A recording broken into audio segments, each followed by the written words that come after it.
మంచు ఫ్యామిలీలో గొడవలు జరుగుతున్న వేళ మోహన్ బాబు కుమార్తె మంచు లక్ష్మి మరో పోస్ట్ చేశారు. ఈ లోకంలో ఏది నీది కాదనుకున్నప్పుడు ఏదో కోల్పోతున్నావనే భయం నీకెందుకు అంటూ ఆమె ఎక్స్ లో పోస్ట్ చేశారు.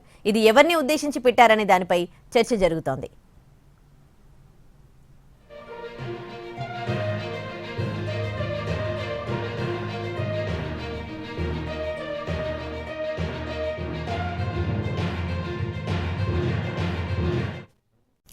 మంచు ఫ్యామిలీలో గొడవలు జరుగుతున్న వేళ మోహన్ బాబు కుమార్తె మంచు లక్ష్మి మరో పోస్ట్ చేశారు. ఈ లోకంలో ఏది నీది కాదనుకున్నప్పుడు ఏదో కోల్పోతున్నావనే భయం నీకెందుకు అంటూ ఆమె ఎక్స్ లో పోస్ట్ చేశారు.